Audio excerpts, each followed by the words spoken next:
On the 31st of March 1982, I was drafted to HMS Illustrious, which was still at the Swan Hunter shipyard in Newcastle. Our first deployment was to get to the South Atlantic and relieve HMS Invincible so she could come home from the war and we could remain to provide air cover while the Army completed the runway on the islands so that air cover could be provided from shore. Little did I know that some 2 weeks later, on June the 12th, my sea dad, leading cook Tony Sillence, would lose his life on HMS Glamorgan. I didn't find out his fate until some years after I'd left the mob in 1986. As we remember the lives given in the South Atlantic 40 years ago, I wanted to read you the first chapters of HMS Illustrious' commissioning book and how we ended up down in the South Atlantic, arriving to relieve HMS Invincible on the 28th of August 1982. The rest of the first commission book of HMS Illustrious I'll be recording in the coming weeks. I want to dedicate this couple of chapters to Tony. Tony, thank you for your service, and thank you for everything that you did for me when I was a junior cook in the 1970s and you were my sea dad. I'll never forget you, and I'll never forget what you did for me. When I was ashore in Port Stanley, working at the Governor's house, Sir Rex Hunt, frying chips for him like you showed me to, I had no idea that you'd already lost your life down there.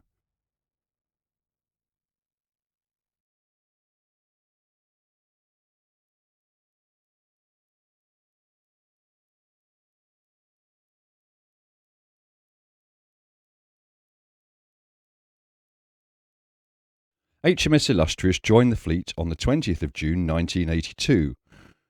A Royal Navy first was her commissioning at sea some 3 months ahead of schedule, and she sailed directly south for Falkland Island patrol duties. She has since operated throughout the Atlantic, in the Caribbean, Aegean, Mediterranean, Norwegian, Baltic and North Seas. She's steamed nearly 100,000 miles. She's crossed both the Equator and Arctic Circle and has visited 11 different countries. In the first 2 busy years of her life, Illustrious has at any one time been home to up to 1,150 officers and men, and mother to the aircraft of many naval air squadrons, though principally to the Sea Harriers of 800 Naval Air Squadron and the Sea Kings of 814 Naval Air Squadron. She's been tried and tested in all of her many roles, and her flexibility and versatility have been sternly examined, and I am proud to say that she has come through with flying colours.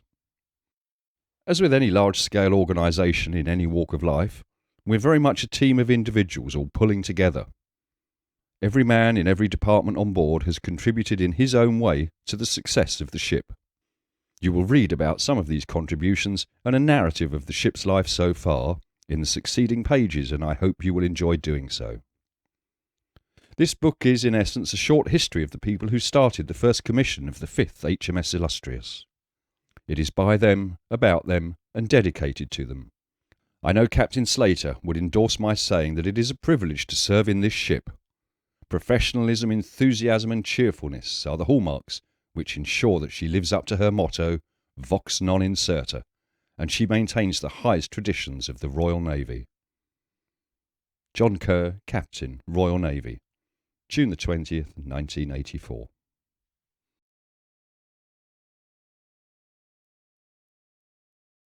On Sunday the 20th of June 1982, an event unique in naval history took place. A warship, the 5th to bear the name Illustrious, was commissioned at sea. Whilst this book, the first commissioned book of HMS Illustrious, starts from this point, the fact that the commissioning warrant was read where and when it was, and that it was read against the background noise of jets already involved in the urgent task of radio and radar trials, it reflects the remarkable events surrounding the ship's completion and acceptance, events which justify recording here. So too, for the sake of completeness of this first book, is the broad outline of Illustrious's construction. The story of the building of Illustrious began in late 1975, when Swan Hunter Shipbuilders Limited were awarded an involvement contract to cover the initial planning phase and ordering of long delivery items for the second of the new Invincible class ASW cruisers. In May 1976, fabrication of 11,000 tons of steel was begun. Steel units of up to 100 tons were constructed in the fabrication hall, and in October 1976, the keel of Swan Hunter ship No. 102 was laid at Wallsend shipyard. Over the next 2 years, the ship gradually took shape on the berth as the steel units were assembled, erected and welded together. During the latter part of 1976 and throughout 1977, while the hull grew, the tremendous task of specifying, purchasing and manufacturing the thousands of items required to turn the steel hull into an operational warship got underway. In February 1978, potential disaster struck. The 2 cranes used principally to build the ship developed major problems and had to be taken out of service. Luckily, all the large units had already been erected, and the remainder could be handled with the supplementary cranes on each side of the berth. But the gearboxes, each weighing 180 tons, and due for installation in the weeks following the crane's failure, could now not be installed. Rapid changes in plans were carried out, and equipment was marshalled from all over the north of England to allow the gearboxes to be jacked up and slid into place through the side of the ship, and the programme was maintained. Over 2,500 people were engaged in building Ship 102, and work proceeded steadily on until December 1st, 1978. On a bitterly cold but clear day, Her Royal Highness the Princess Margaret, accompanied by the late Admiral of the Fleet, the Earl Mountbatten of Burma, named and launched HMS Illustrious. The work of outfitting of the steel hull, which had already commenced in the berth, now increased in tempo, and over the next 2 years, up to 4,000 people were engaged in installing the 40,000 pipes, 8 miles of ventilation trunking, 800 miles of main cable, and many other items that make up a ship of this size. In October 1980, another milestone was achieved, and Illustrious entered dry dock for the first time to carry out underwater work and to allow for the fitting of the propellers. After dry docking, the opportunity was taken to move the ship to Walker Shipyard, 2 miles upriver from her previous home, to make way for the launch of her sister ship, HMS Ark Royal, in the following summer. The transfer of Illustrious, all the men working on her and her support equipment, drawings and stores, in itself a mammoth task, was carried out over a particularly hectic week, but it was all achieved with no disruption of the ship's programme. Before dry docking, the ship had started to become live. The first diesel generators had already run, but the majority of the Setting 2 work programme lay ahead. During the first 9 months of 1981, all of the propulsion, navigational and domestic systems required to allow the ship to proceed on sea trials were set to work. During this period, many of the inspections of the weapons systems were also carried out, and weapons trials and tuning commenced. At 6 in the morning on the 4th of November 1981, Illustrious slipped her moorings for the first time under her own power and proceeded to sea for contractor sea trials. These sea trials are designed to test the ship's systems to the limit and to prove that all equipment is operating satisfactorily. As expected, troubles do sometimes occur, and Illustrious was no exception. A problem was discovered with the propulsion machinery which, although not serious, necessitated the ship's return to the shipyard. After the Christmas holidays, sea trials were resumed on 11th of January 1982, and this time everything went perfectly. For the first time, for a ship of its size, all trials serials were completed satisfactorily, and Illustrious returned to the time with a clean sheet. In February, the work of bringing the ship up to acceptance standard for the Royal Navy by the beginning of September commenced, as well as the incorporation of various modifications, the continuing of testing, tuning, commissioning and correction of defects. Armies of cleaners and painters now descended on the ship to prepare for the intensive programme of final inspections.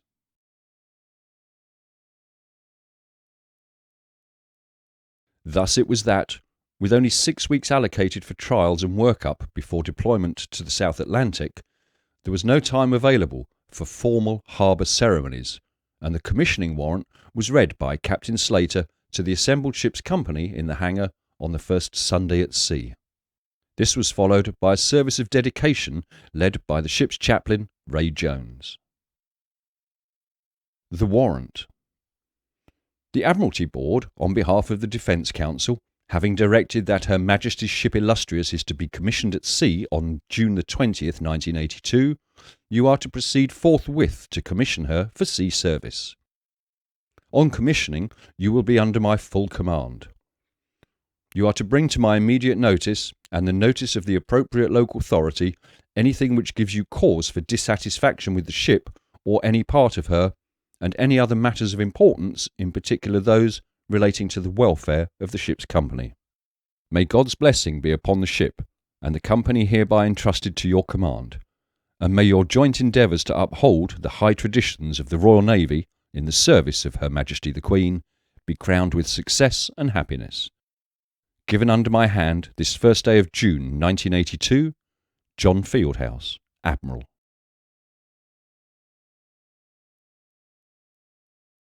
Illustrious was scheduled for acceptance on September the 2nd, 1982. There was, however, little doubt in experienced minds that this date was optimistic and the summer programme extremely tight. In April, however, when events in the South Atlantic led to the decision to accelerate Illustrious's completion, Swan Hunter shipbuilders were invited to compress the final 5 months of building into 2, and the target date for acceptance now became the 18th of June 1982. A crash programme was instituted involving 24-hour working days 7 days a week, and labour was transferred onto the ship from other SHS contracts as the builders, their subcontractors, and the many ministry departments rose to the challenge.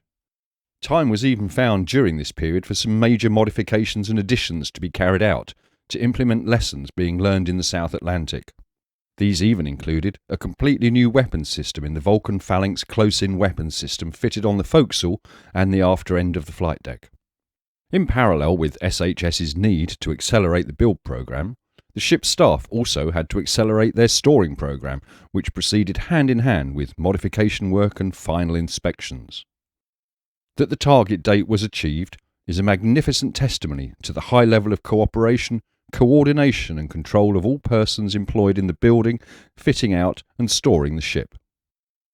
On the evening of the 17th of June, following the final inspection by the Commodore Naval Ship Acceptance, over 17,000 shipyard workers and their families visited the ship, a reflection of the interest and enthusiasm generated on Tyneside by this remarkable feat. At 10 o'clock on Friday the 18th of June 1982, Captain Slater, MVO Royal Navy, accepted Illustrious in a short ceremony held on the flight deck. An hour later, the carrier sailed down the Tyne under the white ensign to the cheers of tens of thousands of Tynesiders lining both banks of the river down to the sea.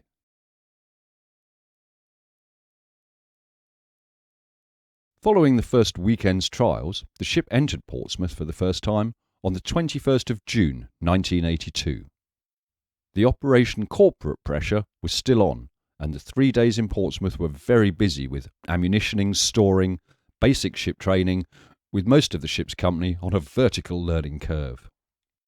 During the second trial period at sea, in addition to heavy WE schedules, the Sea Acceptance Trials Air were completed with the first landing and launch of a Sea Harrier, piloted by Commander Ramsey on 24th of June.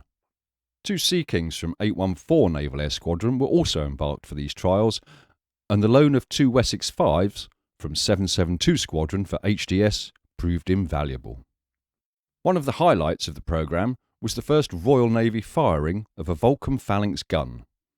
This firing took place in the Portland areas against a low-level height-keeping Rushton target, sensibly towed by a Canberra at the end of 20,000 feet of wire. After some practice runs, the weapon was activated and it destroyed the target in a 2-second burst of fire.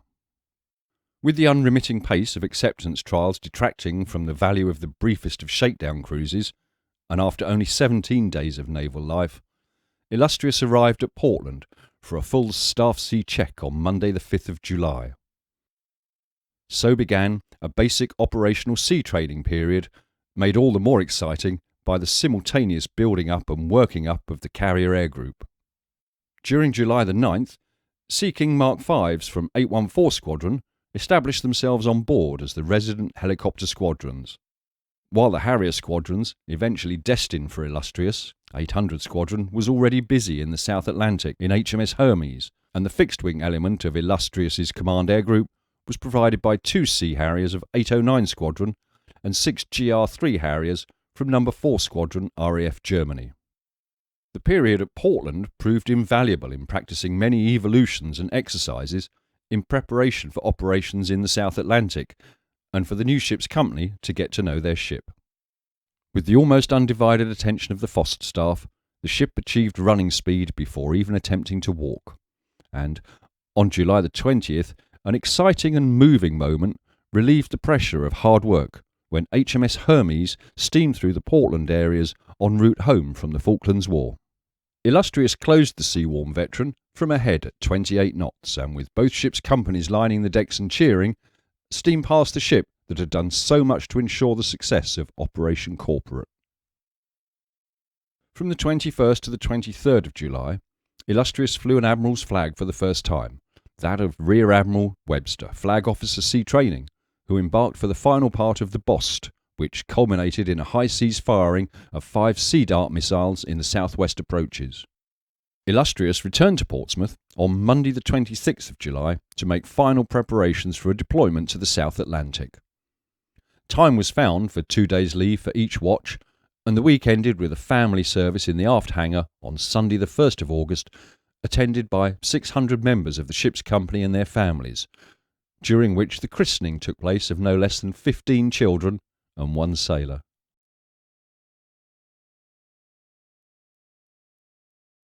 Illustrious's Harrier Squadron for the deployment was to be 809 Naval Air Squadron, now fully complemented with aircraft returned from HMS Hermes. Monday the 2nd of August held promise of a bright sunny day.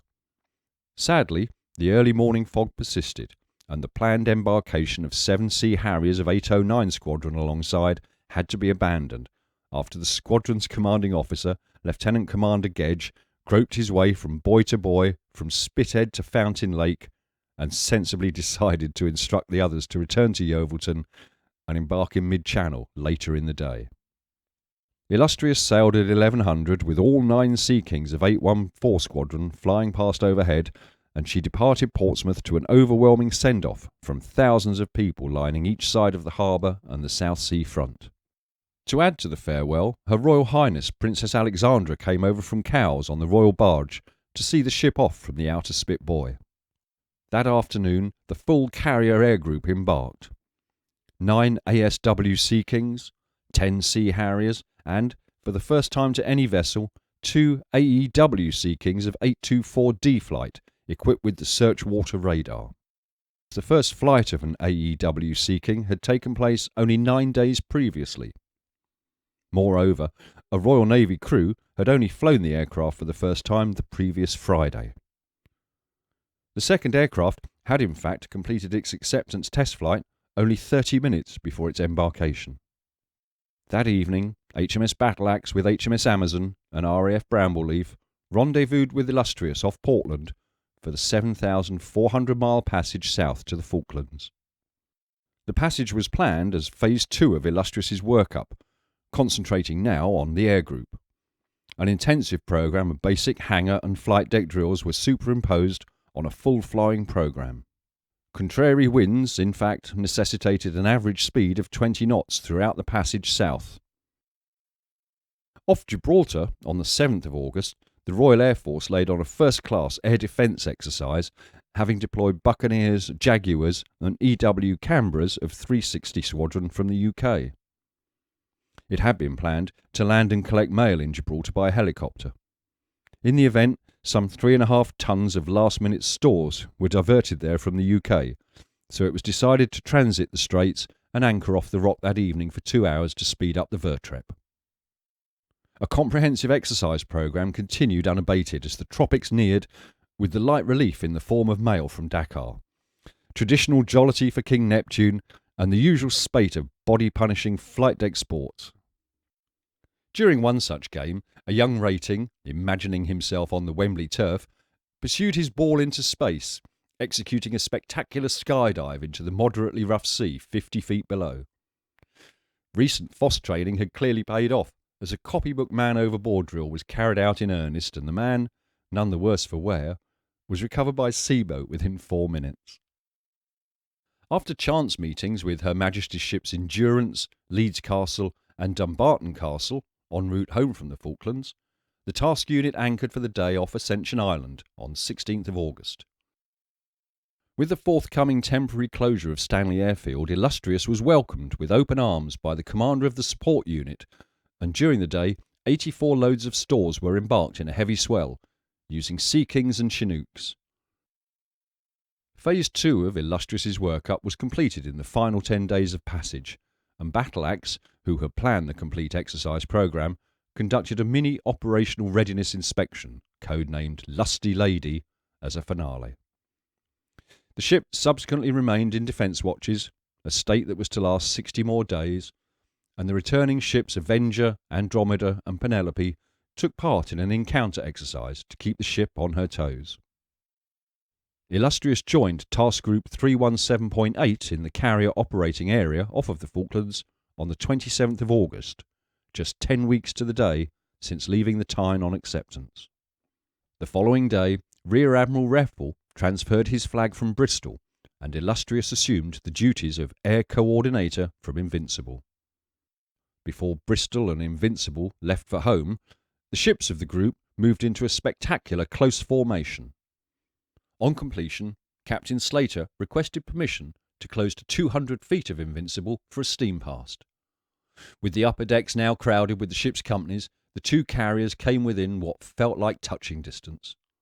It was a very emotional moment for everybody in both ships, and an experience that none of those present will ever forget. In that one event, which lasted less than a minute, all the hard work to bring Illustrious from the builders to the Falklands to relieve Invincible was made worthwhile.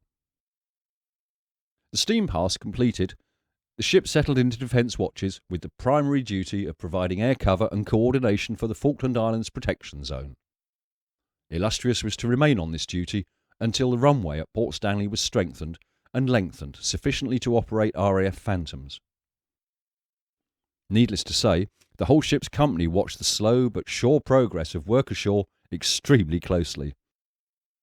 It was quite remarkable how well the sappers did, working and living in the most uncomfortable conditions. For most of the time off the Falklands, Illustrious remained in the carrier operating area to the east of the islands. There were, however, regular forays into the Falkland Islands protection zone to concentrate greater fixed-wing effort to the west of the islands.